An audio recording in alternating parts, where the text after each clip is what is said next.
Assalamualaikum warahmatullahi wabarakatuh.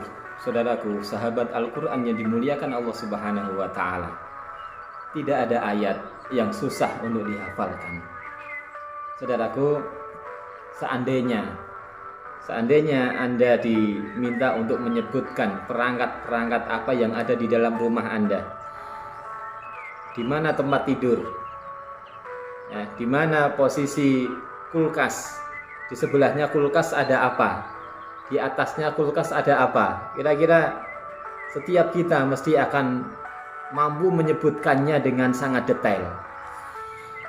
Beda ceritanya kalau kita disuruh menyebutkan, misalkan kita pernah ke Jakarta kemudian disuruh menceritakan di sebelahnya Monas ada bangunan apa, di sebelah utaranya ada bangunan apa. Atau saudaraku yang pernah haji atau pernah umroh kemudian disuruh menyebutkan secara detail di sebelah utaranya Masjidil Haram itu ada bangunan apa, belakangnya lagi ada apa. Tentunya karena kita tidak terbiasa, atau mungkin baru sekali sampai di sana, ketika disuruh menjelaskan tentunya kita susah untuk bisa menjelaskan dengan detail. Paling kita hanya bisa mengingat sedikit-sedikit. Oh, di sebelah itu ada hotel apa, ini ada pasar di sebelahnya yang di dekat dengan Masjidil Haram dan sebagainya. Tetapi kita tidak mampu menjelaskan secara detail, hanya garis besarnya, tapi masih terbayang. Lain halnya juga ketika kita disuruh menjelaskan tentang Gedung Putih yang ada di Amerika. Tentu kita tidak mempunyai kemampuan untuk menyebutkan sama sekali, karena kita baru mendengar ceritanya saja, tidak pernah melihat. Saudaraku sekalian, sahabat Al-Quran yang dimuliakan Allah Subhanahu wa Ta'ala, seperti itulah kira-kira interaksi kita bersama dengan Al-Quran dalam menghafalnya. Kalau kita sering bertemu dengan Al-Quran, sering ketemu dengan sebuah ayat, dengan sebuah surat, bahkan mungkin setiap hari, seperti Al-Fatihah yang setiap hari kita baca minimal 17 kali di dalam sholat kita, maka kondisinya seperti ketika kita disuruh menyebutkan perangkat-perangkat apa yang ada di dalam rumah kita. Sangat detail kita bisa menjelaskan. Kalau urusan Al-Fatihah, ini bahkan bisa jadi kita disuruh membaca dari belakang, mungkin juga bisa juga gitu. Kenapa? Karena sangat akrabnya dengan Al-Fatihah. Ya.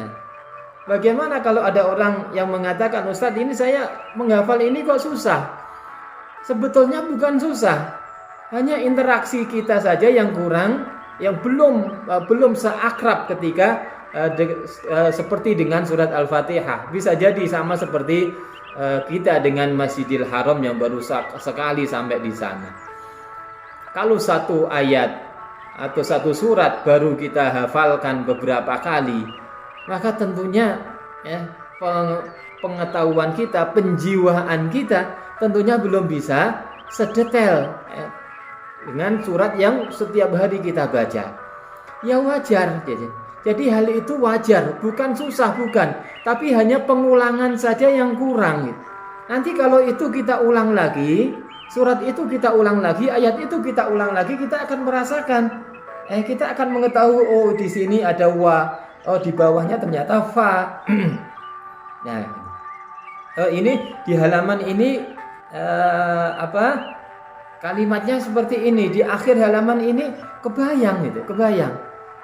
Kalau kita sudah mengulang, sama seperti ketika kita sudah sering kali berangkat ke Jakarta, maka kita akan semakin hafal terminal ini saya harus turun, kemudian saya harus naik angkot atau naik ojek online menuju ke sini, atau saya harus naik kereta di sini. Kita sudah paham semuanya. Walaupun juga kita tidak terlalu detail, ini ada gang di sini, ada gang di sini. Ya. Kenapa? Karena kita belum sampai sedetail itu. Kalau kondisi hafalan itu kemudian kita ulang lagi sama seperti ketika kita mengulang Al-Fatihah, maka bisa jadi hafalan itu nanti akan kelotok, akan selancar surat Al-Fatihah. Jadi saudaraku sekalian, bukan suratnya yang susah, bukan ayatnya yang susah, karena memang Allah sudah menjanjikan. A'udzubillahi minasyaitonirrajim. Wa laqad yassarnal Qur'ana lidzikri fahal mim mudzakir.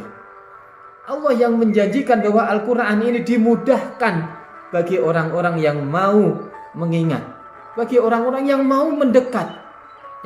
Cuman masalahnya sekarang, mau nggak kita mengulang-ulang? Mau nggak kita berakrab-akrab dengan Al-Quran gitu? Al-Quran itu aslinya mudah dihafal. Bagi siapa? Bagi orang yang mau menghafal. Bagi orang yang nggak baperan gitu. Baru mengulang 3 kali sudah merasa capek. Baru mengulang 2 hari baru merasa sudah luar biasa, sudah pengulangannya sangat banyak sekali. Merasa mengulangi sudah banyak sekali. Kemudian merasa, oh ini susah, oh ini saya sudah tua. Saya menyalah-nyalahkan dirinya, mencari alasan-alasan yang sesungguhnya itu bukan sebuah kendala untuk menghafalkan Al-Quran. Jadi saudaraku sekalian rahimakumullah, Al-Quran itu mudah dan dimudahkan, dijamin oleh Allah Subhanahu wa Ta'ala. Kalau Allah sudah menjamin, maka ini pasti terjadi, pasti dimudahkan oleh Allah Subhanahu wa Ta'ala. Kalau kita semuanya mau mengulang ayat demi ayat yang baru kita hafalkan, sebagaimana kita mengulang Al-Fatihah. Ayo kita fatihahkan Al-Mulk, ayo kita fatihahkan Al-Muzammil, kita Al-Fatihahkan surat Al-Baqarah. Kita mengulang sebagaimana kita mengulang surat Al-Fatihah. Nanti kita akan merasakan bahwa Al-Baqarah itu ringan, Al-Baqarah itu mudah, bahwa Al-Mulk itu mudah, Al-Mulk itu mudah untuk dihafalkan. Jangankan kita, saudaraku sekalian, pernahkah kita melihat ibu-ibu majelis taklim, ibu-ibu jamaah yasinan, yang mungkin di antara mereka ada orang-orang yang tidak bisa membaca huruf hijaiyah, ada nenek-nenek yang tidak bisa membaca Al-Quran, tetapi karena mereka istiqomah, setiap malam Jumat ketemu, mengulang surat Yasin, mengulang lagi surat Yasin, maka orang yang tidak bisa membaca huruf hijaiyah akhirnya hafal surat Yasin. Kenapa? Pengulangan, mengulang dan terus mengulang. Dan sesungguhnya mengulang inilah yang menjadi target kita bersama dengan Al-Quran. Sebagaimana Allah memerintahkan kepada orang-orang beriman, ya ayyuhalladzina amanu dzkurullaha dzikran katsira. Hai orang-orang yang beriman, zikirlah kepada Allah dengan zikir yang banyak, dan membaca Al-Qur'an adalah zikir yang paling utama. Allahumma arhamna bil Qur'an. Assalamualaikum warahmatullahi wabarakatuh.